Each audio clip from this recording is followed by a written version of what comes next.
بسم اللہ الرحمن الرحیم بسم اللہ الرحمن الرحیم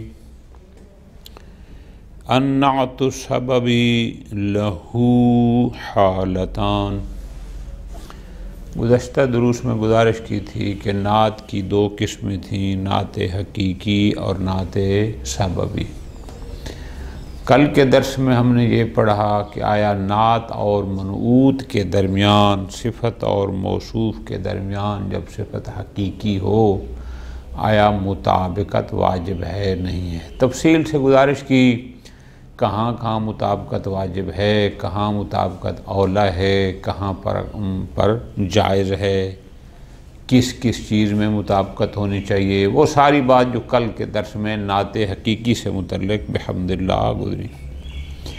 آج وہی چیزیں ہیں اس سے متعلق کہ اگر نعت حقیقی نہ ہو بلکہ نعت سببی ہو تو پھر آیا نعت اور منعوت کے درمیان وہ مطابقات، مثلا تذکیر و تانیث کے حوالے سے، تعریف و تنکیر کے حوالے سے، افراد تثنیہ جمع کے حوالے سے، اعراب کے حوالے سے، آیا اس نعت سببی اور اس کے منعوت میں بھی ان تمام چیزوں میں مطابقت ضروری ہے، مطابقت ضروری نہیں ہے، کس میں ہے کس میں نہیں ہے، یہ آج کا ہمارا موضوع بحث ہے۔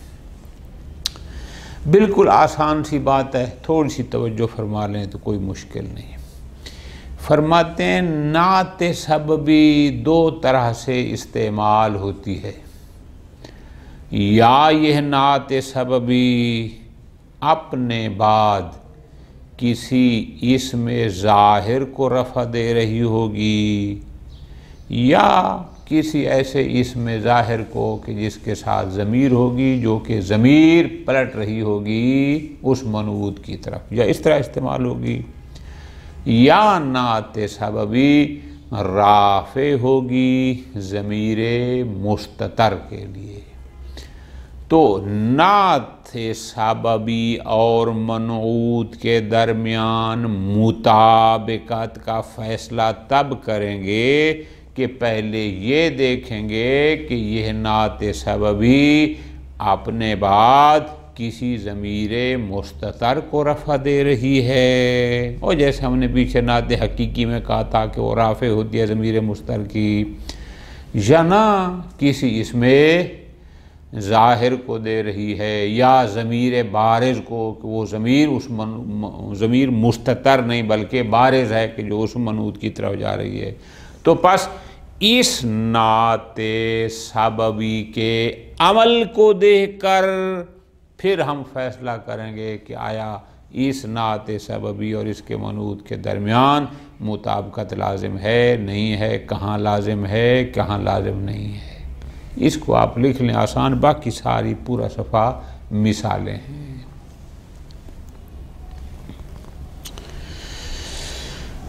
النعت السببی لہو حالتان۔ اس سے پہلے آپ ایک سوال بنا لیں بات کو سمجھنے کے لیے کہ گزشتہ درس میں بات آئی تھی کہ نعت اور منعوت کے درمیان مطابقت کی صورت میں واجب ہے، کہاں پر اولا ہے، کہاں پر مطابقت ہو تو بھی جائز، نہ ہو تو بھی جائز۔ تو وہ تو تھی بات نعت حقیقی کی، تو اس نعت سببی کے بارے میں کیا حکم ہے؟ آیا اس نعت سببی اور منعوت کے درمیان ہر حال میں مطابقت ضروری ہے نہیں ہے، اس کا حکم کیا ہے؟ تو جواب میں فرماتے ہیں اس نعت سببی کی دو حالتیں ہیں، یعنی یہ جو نعت سببی ہے یہ دو طرح سے دو حالتیں ہیں، یعنی اس کے اعراب دینے کی دو حالتیں ہیں۔ آیا یہ رافع اسم ظاہر ہے یا ضمیر بارز ہے تو حکم اور ہے، اور اگر یہ رافع ضمیر مستتر ہے دوسری حالت تو حکم اور ہے۔ پہلی حالت ان یرفع اسما ظاہرا، اگر یہ نعت سببی رافع اسم ظاہر ہو، یعنی اس کے بعد کوئی اسم ظاہر ہے اور اس کو رفع دے رہی ہے، او ضمیرا بارزا، یا رافع اسم ظاہر تو نہیں، ضمیر کے لیے ہے لیکن وہ ضمیر مستتر نہیں بلکہ ضمیر بارز ہے، ابھی مثالوں میں آ جائے گا۔ تو اس صورت میں پوری توجہ، یعنی پہلی حالت کہ جب نعت سببی کسی اسم ظاہر کے لیے رافع ہو، رفع دے رہی ہو، یا ضمیر بارز کے لیے رافع ہو، تو اس پہلی حالت میں ففی ہذہ الحال یتبع ما قبلہ، پوری توجہ کرنا، تو اپنے منعوت کے تابع ہوگی فی الاعراب، یعنی رفع نصب جر میں، والتعریف والتنکیر، تعریف و تنکیر میں۔ کیا مطلب؟ یعنی اگر منعوت منصوب ہوگا تو یہ منصوب، وہ مرفوع تو یہ مرفوع، وہ مجرور تو یہ مجرور، اور اسی طرح تعریف و تنکیر میں اگر منعوت معرفہ تو یہ بھی معرفہ، وہ نکرہ تو یہ بھی نکرہ، فقط انہی چیزوں میں اس کی تابع ہوگی، لا غیر۔ لفظوں پہ غور کر رہے ہیں نا، یعنی گویا افراد، تثنیات اور جمع میں اس کی تابع نہیں ہوگی، اور اسی طرح تانیث و تذکیر میں بھی اس کی تابع نہیں ہوگی، فقط اعراب میں اور تعریف و تنکیر میں یہ نعت سببی اپنے منعوت کے تابع ہوگی۔ اور جناب پھر اس کا کیا کریں گے؟ تذکیر و تانیث کے حوالے سے فرماتے ہیں وَيَتْبَعُ مَا بَعْدَهُ فِي التَّذْكِيرِ وَالتَّانِيثِ، اور اب تذکیر و تانیث کے حوالے سے کہ اس نعت کو مؤنث ذکر کیا جائے یا مذکر، اس میں یہ تابع ہوگی اپنے ما بعد کے، اور جس کے لیے یہ رافع ہوگی، جس کو رفع دے رہی اگر وہ مذکر ہوگا تو پھر نعت کو مذکر لایا جائے گا، اگر وہ مؤنث ہوگا تو اس کو بھی مؤنث لایا جائے گا۔ ٹھیک ہو گیا جی، یہ تو ہوگی اس کی تابع۔ باقی رہ گئی اور چیز کون سی؟ کہ افراد، تثنیہ، جمع، اس میں آیا ما قبل منعوت کے تابع ہوگی یا ما بعد کے تابع ہوگی؟ اس کا جواب علیحدہ فرماتے ہیں ملازماً الافراد، بلکہ یہ ہمیشہ مفرد استعمال ہوگی، یعنی اس کا ما قبل یا ما بعد چاہے تثنیہ ہو چاہے جمع، یہ نعت مفرد استعمال ہوگی، یہ تثنیہ اور جمع نہ ہوگی۔ اگر آپ غور کریں تو اب تین باتیں آپ نے اس میں پڑھی ہیں، یعنی یہ نعت سببی پہلی حالت میں اعراب میں اور تعریف و تنکیر میں ما قبل کے تابع ہوگی، تذکیر و تانیث میں اپنے ما بعد کے تابع ہوگی، جبکہ افراد، تثنیہ، جمع میں یہ ہمیشہ مفرد استعمال ہوگی، کبھی تثنیہ جمع استعمال نہ ہوگی۔ ٹھیک ہو گئے؟ بالکل آسان، آگے ساری مثالیں ہیں۔ مثلا جاء الرجل الفاضل معلمہ، فاضل نعت ہے، یہ رافع ہے معلم اسم ظاہر کے لیے۔ اب یہ فاضل اور رجل اعراب میں ایک جیسے ہیں، رجل منعوت ہے، جا رجلوت ہم نے کہا الفاضلو، لہذا اعراب میں ہو گیا۔ اسی طرح الرجل تھا تو اب اس کو الفاضل پڑھ رہے ہیں، تعریف میں بھی اس کے تابع ہے۔ ٹھیک ہو گیا؟ اچھا، تذکیر و تانیث میں ما بعد کے تابع ہے، چونکہ ما بعد معلمن تھا، معلمتن تو نہیں تھا نا، معلم تھا، لہذا اس کو بھی ہم نے الفاضلو مذکر پڑھا ہے، چونکہ ما بعد مذکر تھا۔ ٹھیک ہو گیا جی؟ اور دوسرا الفاضل ہے بھی مفرد، کوئی تثنیہ جمع بھی نہیں۔ اچھا جی، جاء الرجل الفاضل معلمہ، اب یہاں پر الفاضل معلم ہوا گیا۔ ٹھیک، جاء الرجل الفاضل معلم ابنہ، اب یہاں پر وہی بات آ گئی۔ جاءنی الرجل الکریم معلموہ، اب ذرا غور کرو، الکریم مفرد ہے، معلمو اگرچہ جمع ہے لیکن پھر بھی کریم مفرد ہے، چونکہ ہم نے کہا ہے نعت لازم الافراد ہے، یہ ہمیشہ مفرد ہوگی چاہے ما بعد جمع بھی کیوں نہ ہو، اور معلمو ابن ہی۔ ٹھیک ہو گیا جی؟ آسان۔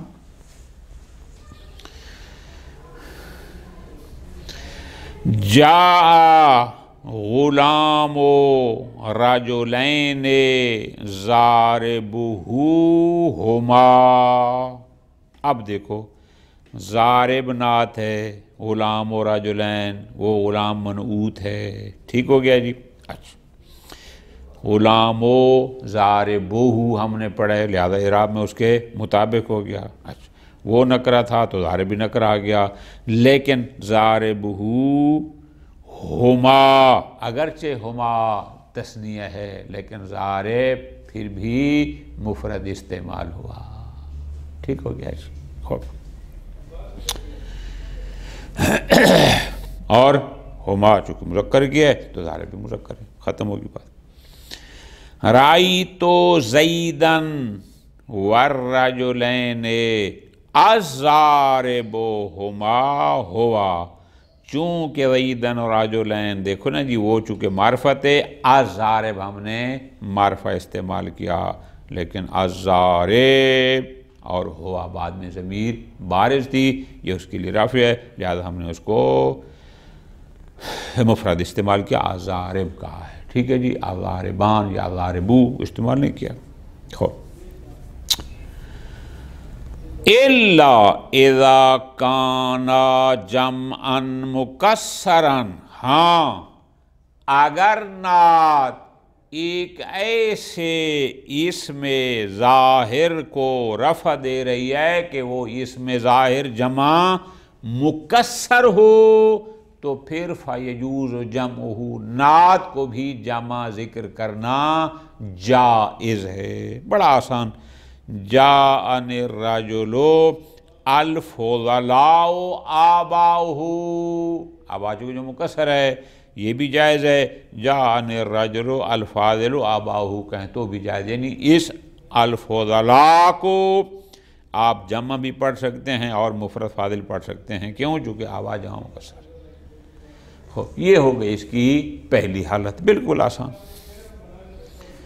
دوسری حالت ان یرفع ضمیراً، کہ یہ نعت اسم ظاہر یا ضمیر بارز کو رفع نہ دے بلکہ یہ رفع دے ضمیر مستتر کو، یعود علی المنعوت، کہ جو ضمیر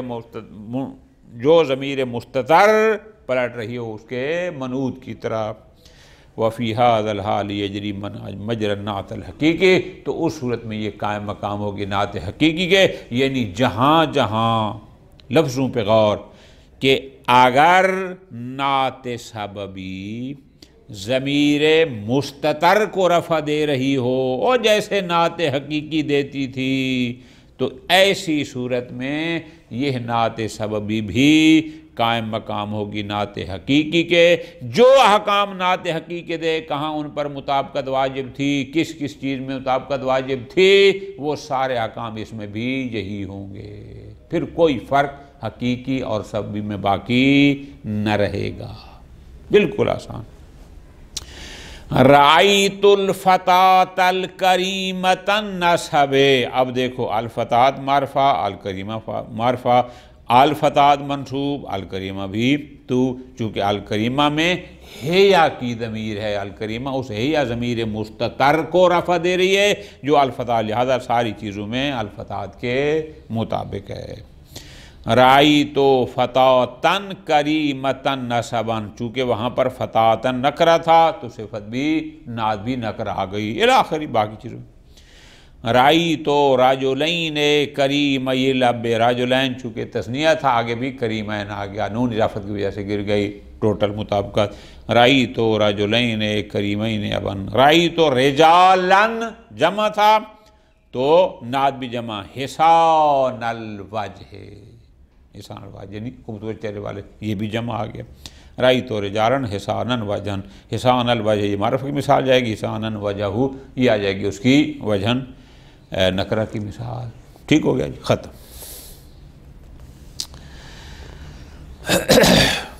آگے فرماتے ہیں توجہ کے ساتھ، بالکل اس سے مربوط ہے اور آسان سی بات ہے. فرماتے ہیں اذا کان المنعوت مثنًا او جمعًا، اگر منعوت تثنیہ یا جمع ہو، یعنی موصوف تثنیہ یا جمع ہے. وتعددت النعوت، اور نعوت یعنی صفات متعدد ہیں، ایک صفت نہیں ہے، 2 3 4 صفات ہیں، ٹھیک، منعوت تثنیہ یا جمع، اور صفات بھی متعدد، ایک سے زائد ہیں، ٹھیک۔ واختلف معنی النعت ولفظہ، اور جو نعت ہے وہ جو 2 3 نعت استعمال صفات استعمال ہوئی ہیں وہ لفظاً بھی ایک دوسرے سے مختلف ہیں اور معناً بھی ایک دوسرے سے مختلف ہیں، ایک او اختلف لفظہ دون معناہ، یا لفظاً مختلف ہیں، لفظ اس صفت کے لیے استعمال ہوا، اس کی جو دون معناہ، لیکن معناً مختلف نہیں ہیں، معنی دونوں کا ایک جیسا ہے۔ دوبارہ غور کر لیں، منعوت موصوف تثنیہ یا جمع ہے، اس کے لیے صفات متعدد ہیں۔ اب جو متعدد صفات ہیں یا وہ لفظاً بھی مختلف ہیں، معنی بھی مختلف ہیں، یا لفظ تو ان کے مختلف ہیں لیکن معنی دونوں کا یا تینوں کا ایک جیسا ہے، ایسی صورت میں واجب تفریقہ، ہر صفت کو دوسری صفت سے جدا کرنا واجب ہے۔ وہ جدا کیسے کریں گے؟ بے عطف بعض ہی علی بعض، کہ وہاں حرف عطف کا استعمال کریں گے اور ہر صفت کو، ہر نعت کو اس پہلی نعت سے جدا کریں گے، بذریعہ عطف ان کو علیحدہ علیحدہ استعمال کریں گے اور جدا کر دیں گے۔ واجبہ تفریقہ، یعنی بغیر عطف کے استعمال نہیں کرنا، بلکہ واجب ہے ان کو علیحدہ علیحدہ عطف کے ذریعے استعمال کرنا۔ بالکل آسان مثال میری جان، جیسے مررتو برجال، اب رجال منعوت ہے، جمع ہے، اچھا، نعتیں متعدد ہیں، کاتب 1، فقیہ 2، شاعر 3، اب یہ 3 لفظاً بھی مختلف ہیں، معنی بھی مختلف ہیں، تو ایسی صورت میں واجب ہے ہر نعت کو دوسری نعت سے بذریعہ حرف عطف جدا کیا جائے۔ لہذا ہم پڑھیں گے مررتو برجال کاتب و فقیہ و شاعر، واو کے ذریعے ہر نعت کو دوسری سے جدا کریں گے۔ اسی طرح مررتو برجلین ذاہب و منطلق، اب رجلین تثنیہ ہے لیکن ذاہب و منطلق لفظاً مختلف ہیں، ذاہبہ اور انطلقہ، لیکن معنی دونوں کا ایک ہے، ذاہب کا معنی بھی جانے والا ہے، منطلق کا معنی بھی جانے والا، معنی ایک ہیں لیکن لفظاً مختلف ہیں، اس لیے ضروری ہے کہ ذاہب و منطلق واو عاطفہ کے ذریعے ایک نعت کو دوسری سے جدا کیا جائے۔ اسی طرح فرماتے ہیں وَمَرَرْتُ بِرَجُلَيْنِ ضَارِبٍ وَضَارِبٍ، اب ضارب و ضارب اگرچہ لفظاً ایک جیسے ہیں لیکن معنی ایک ضارب کا اور ہے دوسرے کا اور ہے، لفظاً ایک جیسے ہیں معنی دونوں نعتیں مختلف ہیں، تو واجب ہے کہ ہر نعت کو بذریعہ عطف دوسری سے جدا کیا جائے، یعنی بغیر عطف کے استعمال نہ کریں۔ مررتو برجلین ضارب و ضارب، کیوں؟ فرماتے ہیں معنی میں اختلاف ہے، ضارب گویا ایک ضارب کا معنی ہے من ضرب بالعصا، یعنی عصا مارنا، ضارب پہلے ضارب سے مراد ہے عصا مارنا اور دوسرے ضارب سے مراد ہے من ضرب فرد، یعنی سفر کرنا، چلنا، ایسی رفیہ۔ ٹھیک ہو گیا جی، چونکہ معنی مختلف ہیں، لفظاً ایک ہیں، پھر بھی واجب ہے کہ بذریعہ عطف ایک نعت کو دوسری نعت سے جدا کیا جائے۔ آسان۔ وَإِنِ اتَّفَقَا جِیْءَ بِهِ مُثَنًّى أَوْ مَجْمُوعًا، اگر توجہ کے ساتھ میری جان، اگر منعوت تثنیہ یا جمع ہو اور نعتیں صفات متعدد ہوں لیکن متعدد صفات لفظاً و معنی متفق ہوں، لفظ بھی دونوں کا ایک جیسا اور معنی بھی ایک جیسا، پھر وہاں ان صفات کو علیحدہ کرنے کی ضرورت نہیں ہے بلکہ ان کو تثنیہ یا جمع کے صیغہ کے ساتھ استعمال کر سکتے ہیں۔ آسان، جیسے مررتو برجلین کریمین، یعنی مررتو برجلین کریمن و کریمن کہنے کی ضرورت نہیں ہے بلکہ یہاں کریمین کہیں گے۔ مررتو برجال قربا، اب رجال جمع ہے تو یہاں قریب، جہاں قربا جمع، قربا کہتے ہیں کہ جو کسی مصیبت میں مبتلا ہوں، مررتو میں گزرا ایسے لوگوں کے پاس سے، قربا جو بیچارے کسی بلا و مصیبت میں گرفتار تھے، قربا ہم اس کو جمع استعمال کر لیں گے، کیوں؟ چونکہ لفظاً معناً متفق تھے۔ ٹھیک ہو گیا جی، آسان۔ اذا کان المنعوت مفرداً، پوری توجہ، اوپر یہ تھا کہ اگر منعوت تثنیہ یا جمع تھا اور نعوت متعدد تھیں تو کیسے استعمال کرنا ہے۔ اب اس کے برخلاف اب یہ ہے کہ اذا کان المنعوت مفردا، اگر موصوف مفرد ہو، وتعددت نعوتہ، جبکہ اس کی نعوت، اس کی صفات متعدد ہوں، منعوت مفرد ہے، ایک ہے، صفات متعدد ہیں، فرماتے ہیں جاز ان یعطف بعض النعوت علی بعض وجاز ان لا یعطف، دونوں وہ جائز ہیں۔ کیا مطلب؟ یعنی چاہیں تو ہر صفت کو دوسری صفت سے عطف کے ذریعے جدا کر کے پڑھیں، چاہیں تو دونوں کو بغیر عطف کے اکٹھے پڑھیں، دونوں صورتیں جائز ہیں۔ لہذا جاء زیدن، اب زید جہاں پر منعوت ہے، مفرد ہے، صفات متعدد ہیں، آپ چاہیں تو یوں پڑھیں جاء زیدن العالم الفقیہ شاعر، چاہے تو پڑھیں زید العالم والفقیہ والشاعر، دونوں صورتیں جائز ہیں۔ ٹھیک ہو گیا جی، ختم۔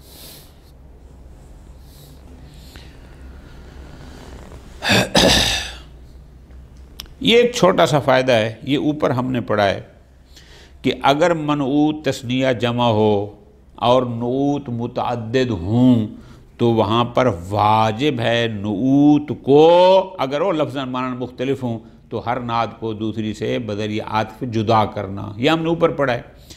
اب اس میں فرماتے ہیں اگر منعوت اسم اشارہ ہو اور وہ تثنیہ جمع ہو تو آیا وہاں پر بھی واجب ہے کہ ان صفات کو بذریعہ عطف ایک دوسرے سے جدا کیا جائے؟ فرماتے ہیں یستثنا، اس حکم وجوب تفریق سے مستثنا ہے، کیا؟ نعت اسم الاشارۃ المثنی والمجموع، کہ اگر اسم اشارہ تثنیہ یا جمع ہو تو اس کی صفات کو بذریعہ عطف ایک دوسرے سے جدا کرنا واجب نہیں ہے، یہ اس حکم وجوب تفریق سے مستثنا ہے۔ لہذا مررت بہذین الطویل والکثیر، نہ یوں نہیں کہیں گے۔ اسی طرح مررت بہؤلاء الشاعر والکاتب والفقیہ، یہ کہنا صحیح نہیں ہے، لیکن کب؟ علی سبیل النعت، یعنی توابع میں سے نعت کے طور پر، بہذین الطویل صفت اول، الکثیر صفت ثانی، نہ اس طرح جائز نہیں ہے۔ ہاں آپ یوں پڑھ سکتے ہیں لیکن یا بطور بدل یا بطور عطف بیان، اگر بدل یا عطف بیان بنا کر پڑھیں تو پھر کوئی حرج نہیں ہے، لیکن بطور نعت اس طرح پڑھنا صحیح نہیں ہے۔ وصلی اللہ علی محمد وآل محمد۔